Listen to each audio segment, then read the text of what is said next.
이스라엘 백성들이 애굽을 탈출하여서 광야 40년을 방황하게 됐습니다. 그리고 그 백성들이 40년의 방황을 끝내고 약속의 땅 가나안 정복을 시작합니다. 첫 관문이 여리고성인데 여리고성은 크고 강한 백성들이 있는 성이라고 합니다. 그런데 문제는 그들이 아직 여리고성에 대해서 잘 모르기 때문에 여리고성을 이제 점령하기 위해서 적을 알고 나를 알면 승리한다 하는 그 법칙대로 그들은 정탐꾼을 보냅니다. 정탐꾼을 보내서 그 성이 어떤지, 또 인구는 얼마나 많은지, 얼마나 강한 백성들이 군사대들이 있는지 그걸 알기를 원했죠. 그래서 여호수아라고 하는 지도자가 두 사람의 정탐꾼을 여리고성으로 보냅니다. 카리스 종합주석이라는 책에 보니까 여호수아의 지혜를 높이 평가하고 있는 것을 봅니다. 그런데 그 평가를 어떻게 하고 있는가 하면 여호수아는 이미 40년 전에 12명의 정탐꾼을 모세가 보낼 때 가나안 땅을 갔던 사람으로 그렇게 평가를 하고 있습니다. 그런데 12명이 가나안 땅의 점령 예정지로 갔다 온 이후에 10명의 사람들이 조금 부정적인 생각을 가지고 평가를 했기 때문에 결국 가나안 땅에 들어가지 못했던 것이죠. 결국 가나안 땅에 들어가지 못하고 이제 그들이 40년을 방황한 적이 있기 때문에 그 카리스 주석에 보면 그렇게 말합니다. 이번에는 여호수아가 12명이 아닌 지파마다 한 명씩이 아닌 두 사람만 정탐꾼으로 보냈다. 그렇게 이야기합니다. 그래서 두 사람의 정탐꾼을 보낸 것은 40년 전의 쓰라린 경험을 다시 반복하지 않기 위한 그런 이제 여호수아의 하나의 전략이었다. 그렇게 해석하고 있습니다. 때로는 많은 사람들의 의견보다 적은 사람의 수의 영향들이 클 수도 있다는 것이죠. 사실은 많은 사람이 필요한 것이 아니라 어쩌면 좋은 사람이 필요한 시대일지도 모릅니다. 우리가 사는 시대가. 두 정탐꾼이 파견됐는데 그들의 행적이 발각됐습니다. 사실 여리고성이 당대에 크다고 해도 고대에는 인구가 많지 않았기 때문에 그렇게 크지 않다고 합니다. 그래서 여리고에 제가 직접 가서 보니까 여리고성이 크고 강대한 성이라고 성경은 되어 있는데 고대의 여리고성의 강대하고 큰 성은 우리가 생각하는 그 부산에 있는 성이나 수원성 같이 돌로 쌓고 막 거창한 좋은 누각을 세우고 그런 성이 아니라 흙으로 쌓은 성입니다. 흙으로 쌓아서 놓은 성이기 때문에 인구가 그 안에 얼마나 있을까 생각해 보면 사실은 적습니다. 그러니 당연히 새로운 사람들이 그 성에 들어가면 발각이 되게 돼 있죠.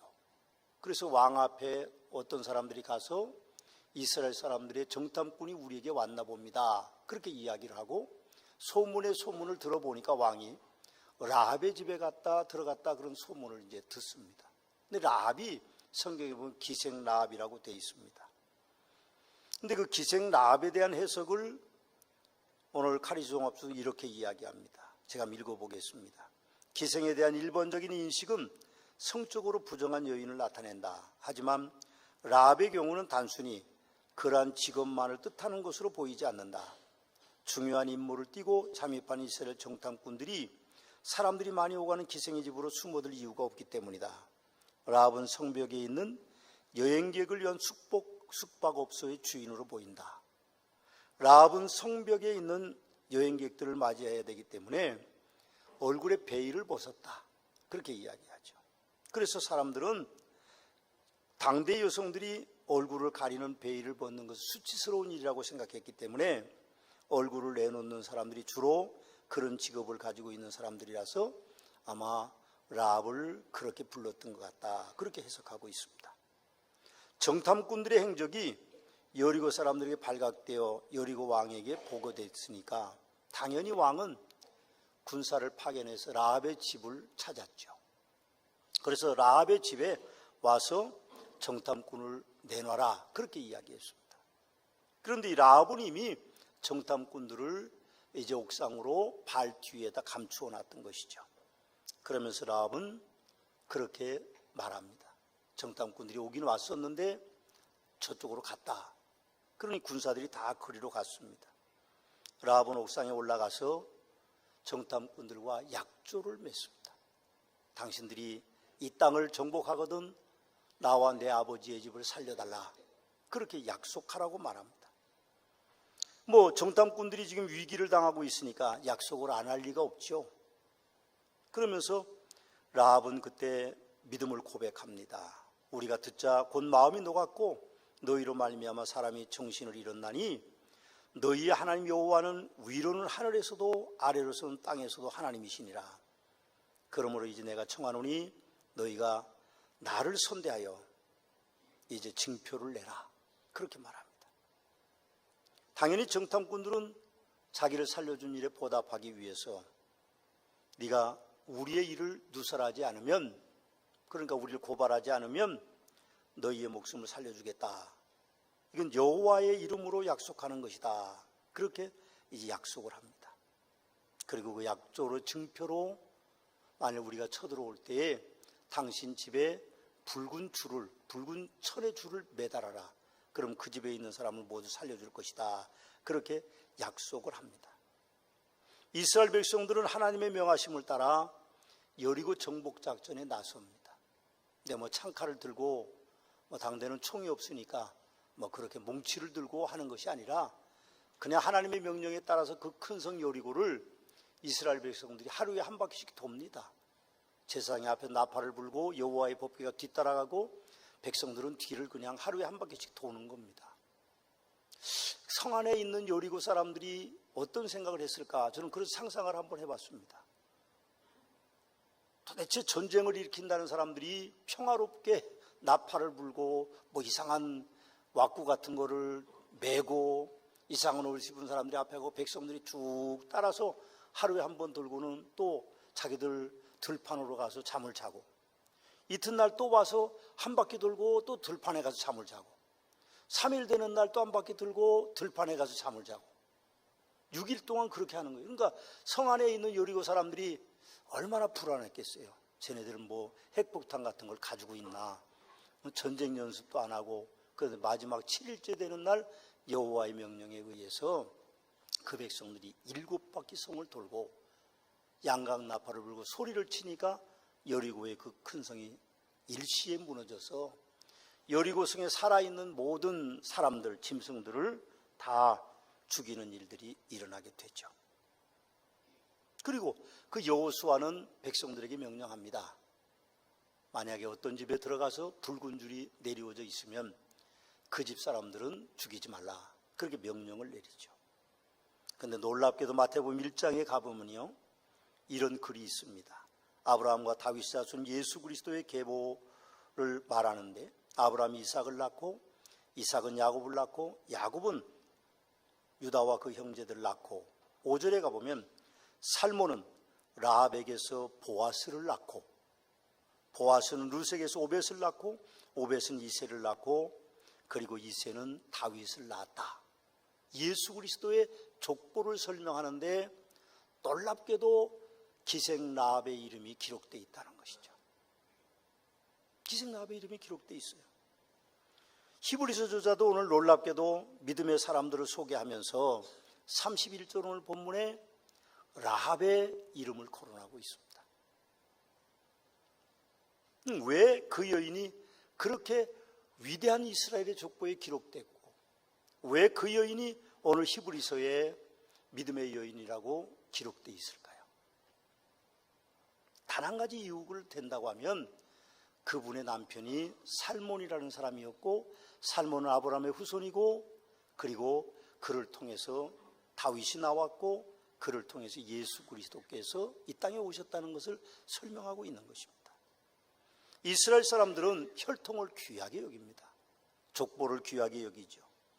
아마 족보에 민감한 이스라엘 백성들이 단순히 그 여인이 남편이 살몬이었기 때문에 그 여자를 믿음의 사람이라고 예수 그리스도의 족보에 넣었다고 저는 그렇게 생각하지 않습니다.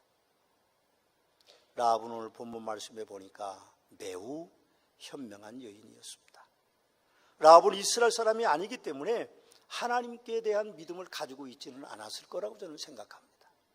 그런 중에 자기 집에 묵어가는 여행객들을 통해서 이스라엘 백성들이 홍해를 맨 땅처럼 건넜고 물이 없는 곳에는 기적적으로 물을 만들고 그리고 가나안 족속들을 물리치기 위해서 지금 오고 있고 옥이라고 하는 대왕도 물리친 그런 역사들을 그는 들었던 것이죠. 그래서 그는 하나님이 위대하시다는 결론을 스스로 내린 것 같습니다. 세상 사람들의 소리는 매우 많습니다. 그 많은 소리를 들을 수밖에 없는 우리는요, 그 소리가 올바른 것인지 거짓인지를 분별하는 현명함을 가지고 살아야 되는 시대에 살고 있습니다. 어제 저녁에 보니까 조국에 대한 사건으로 찬반 집회가 엄청나게 일어나고 있습니다. TV마다 틀면 요즘 다 그 얘기로 도배를 합니다. 근데 하도 많이 들어가지고 무슨 얘기가 무슨 얘기인지를 잘 모르는 경우들이 굉장히 대부분 있습니다. 제발 좀 그만 이야기하고 어떻게 좀 해봐라 그런 얘기를 하지만 계속해서 아마 그런 이야기들이 계속될 거라고 생각합니다. 근데 우리는 이 어려운 상황 속에서도 무엇이 올바른지를 분별할 수 있는 능력을 우리가 가지고 있어야 됩니다. 성도는 하나님의 뜻을 따라야 되고 교회의 유익과 공동체의 유익을 따라가는 일들을 선택해야 되죠. 우리는 애국자입니다.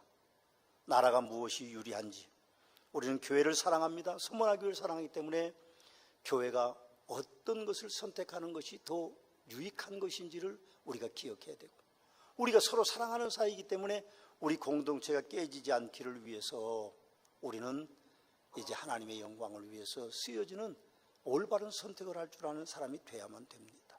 라합이 그렇게 고백합니다.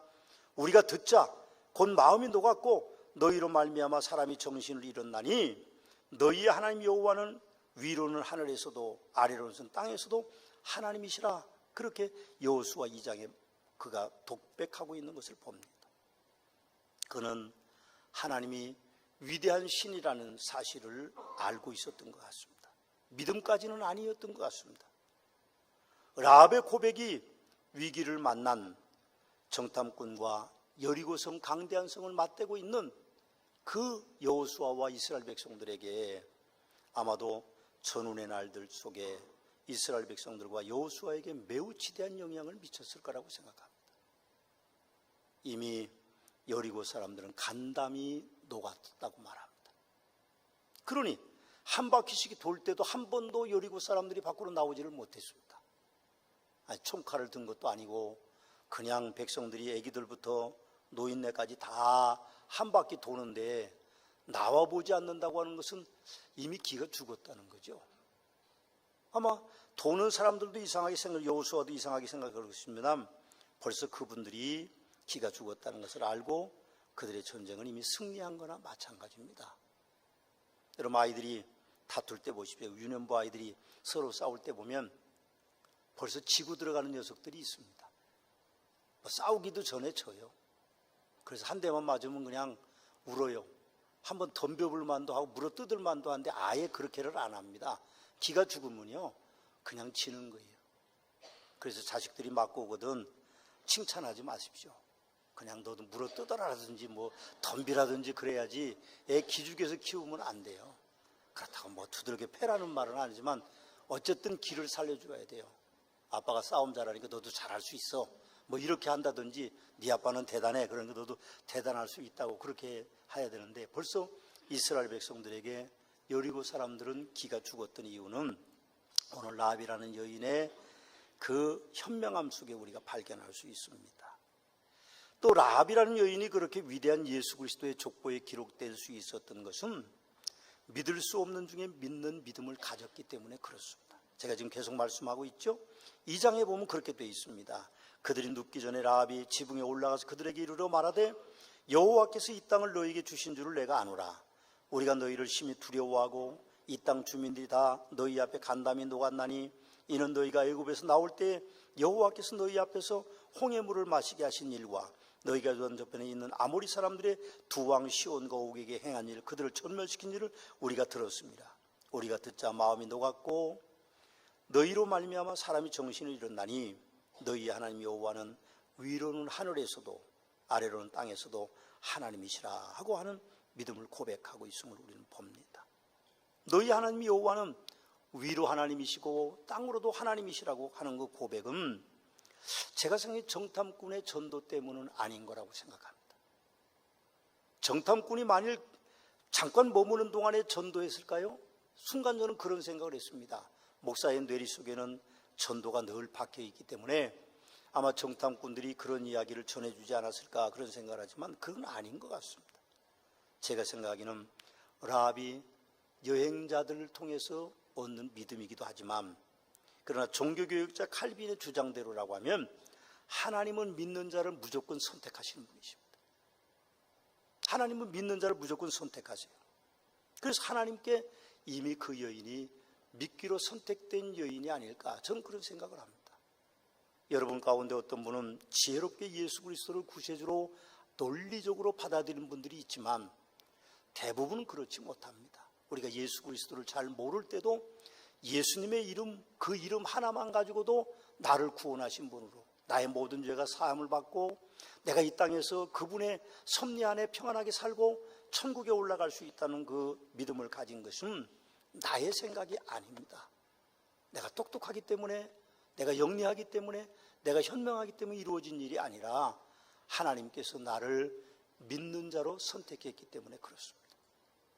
바울 사도가 고린도 도시를 방문했을 때에 이 성에 내 백성이 많다고 성령님께서 그렇게 말씀하셨습니다.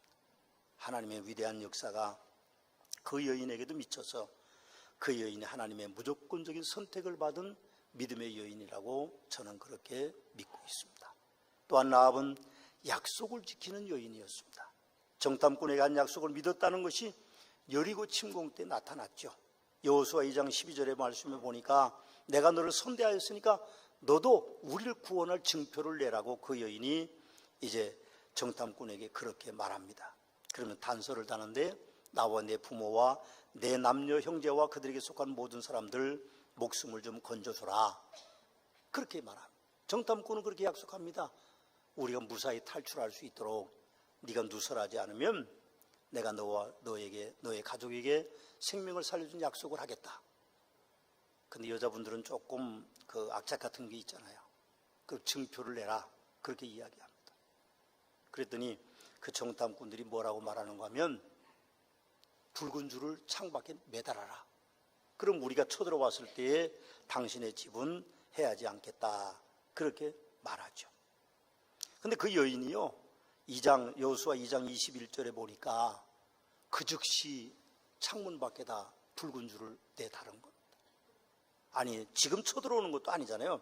이제 겨우 가서 그들이 뭐 전쟁을 준비하고 그리고 쳐들어오는 날이 내일일지 모레일지는 모르는데요. 그 여인은요 은혜롭게도 그 정탐꾼이 떠나자마자 붉은 천으로 그렇게 창문 밖에 내립니다. 저는 그런 생각이 들었습니다. 그 여인이 붉은 줄을 내리는 것은 마치 예수 그리스도의 보혈의 공로를 의지하는 것 같은 영적인 느낌을 받았습니다. 학자들도 물론 그렇게 이야기하는 분들도 많이 계시겠죠. 붉은 줄은 예수 그리스도의 보혈의 공로를 의미하는 것입니다. 그 여인은 그걸 믿은 거죠. 여러분 우리가 예수 그리스도를 구세주로 믿을 때 논리적으로 따지지 않았습니다. 예수님이 진짜 사람이었냐? 역사에 있냐? 예수님이 진짜 십자가를 지셨냐? 예수님을 믿는 사람들은 진짜 구원을 받았냐? 그런 걸 우리는 전혀 따지지 않고 예수 그리스도를 구세주로 믿는 순간 주님은 나의 주님이시라고 하나님의 아들이라고 나를 구원할 메시아라고 우리가 고백했던 것과 똑같은 믿음이 그 여인에게 있었던 겁니다. 치마를 찢었는지 호청 이불을 찢었는지는 그런 기록은 없어요.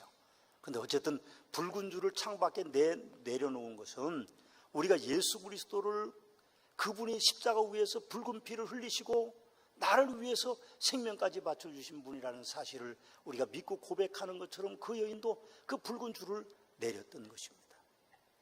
여러분, 예수님의 십자가의 구원의 붉은 피 아래로 오는 사람들이 수가 적습니다.